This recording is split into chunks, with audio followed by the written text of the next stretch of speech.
সুপ্রিয় দর্শক, প্রতিদিনের বাংলাদেশের পক্ষ থেকে আপনাদের সবাইকে জানাচ্ছি আন্তরিক শুভেচ্ছা ও অভিনন্দন। সঙ্গে আছি আমি সিদ্দিকুর রহমান রোমন। সুপ্রিয় দর্শক, ইতিমধ্যে আপনারা আজ করতে পেরেছেন যে আমরা এখন কোথায় অবস্থান করছি। অবশ্যই 300 ফিটে অবস্থান করছি।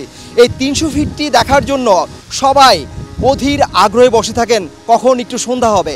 সন্ধ্যা হওয়ার সাথে সাথেই আসলে অনেকে এখানে আসেন, আসলে সন্ধ্যার আগেও আসেন। আমরা চেষ্টা করবো এই 300 ফিট জায়গাটি আপনাদেরকে পুরোপুরি ঘুরিয়ে দেখার জন্য। চলুন যাই আমরা এই 300 ফিট দেখে আসি। 300 ফিটের মাধ্যমে ঢাকার পশ্চিমাংশের সঙ্গে দেশের উত্তর পূর্ব ও দক্ষিণ পূর্বাঞ্চলের যাতায়াত পথ সুগম হয়েছে। সিএনজি বা বাইকে করেও ঘুরে আসা যাবে 300 ফিট। ব্যক্তিগত গাড়ি থাকলে ভ্রমণের আনন্দটা আরও একটু বাড়িয়ে নেওয়া যাবে। এই বিস্তৃত অঞ্চলটি ইতিমধ্যে পরিণত হয়েছে দক্ষিণ পূর্ব এশিয়ার অন্যতম দৃষ্টিনন্দন এক্সপ্রেসওয়েতে। সংশোধিত নকশায় 235 ফিট হলেও পূর্বের নামেই এখনও পরিচিত কুড়িল থেকে কাঞ্চন ব্রিজ পর্যন্ত 12.5 কিলোমিটার দীর্ঘ এক্সপ্রেসওয়েটি। মূলত প্রস্থ বরাবর 300 ফিট সড়ক নির্মাণ প্রকল্পের সূচনা লগ্ন থেকেই প্রসিদ্ধি লাভ করে 300 ফিট নামটি। ইতিমধ্যেই স্থানীয় লোকজন সহ ঢাকার দূর দূরান্তের লোকেরাও সময় কাটাতে আসেন এখানে। এটি দেশের প্রশস্ততর আর দক্ষিণ পূর্ব এশিয়ার অন্যতম দৃষ্টিনন্দন ও আকর্ষণীয় এক্সপ্রেসওয়ে।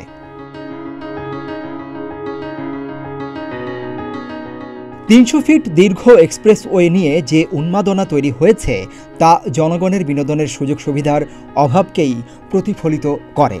এই শহরের বাসিন্দারা তাদের পরিবারের সদস্যদের নিয়ে যেতে পারে এমন জায়গা খুব সীমিত। আর বিনোদনের জন্য যেসব জায়গা তৈরি করা হয়েছে তাতেও এক ধরনের বৈষম্য রয়েছে।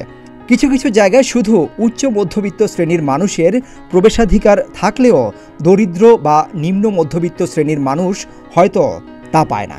তাই তো এই 300 ফিট এসে চারপাশের দৃশ্য ও পরিবেশ উপভোগ করতে লোকজন ভিড় জমায়।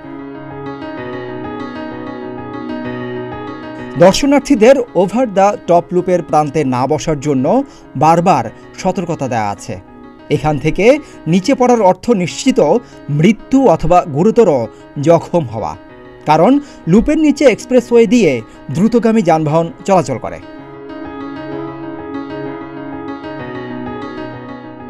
গত নভেম্বরে এই এক্সপ্রেসওয়ে উদ্বোধনের পর থেকে ওভার দ্য টপ গোল চত্বরগুলো ঢাকার জনপ্রিয় পর্যটন স্পট হয়ে উঠেছে।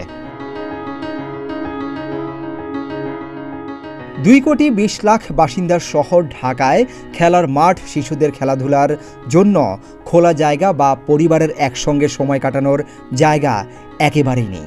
এছাড়াও যেগুলো আছে সেসবের অনেকগুলোতে আবার সাধারণ জনগণ যেতে পারে না। সুপ্রিয় দর্শক, এতক্ষণ আমরা চেষ্টা করেছি শেখ হাসিনা সরণি বা 300 ফিট জায়গাটি আপনাদের মাঝে তুলে ধরার জন্য।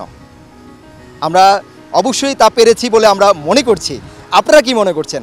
সুপ্রিয় দর্শক, এখানকার কর্তৃপক্ষ একটি কথাই বারবার বলে যাচ্ছেন যে এখানে যারা আসবেন, টিকটকার বলি অথবা যে ফেসবুক ইউজার বলি, তারা যাতে এখানে এসে যাতে অপ্রীতিকর কোনো ঘটনা না ঘটায়, অথবা কেউ যাতে চিত্র ধারণ অথবা ভিডিও ধারণ যারা করেন তারা যাতে কর্তৃপক্ষের অনুমতি নেন।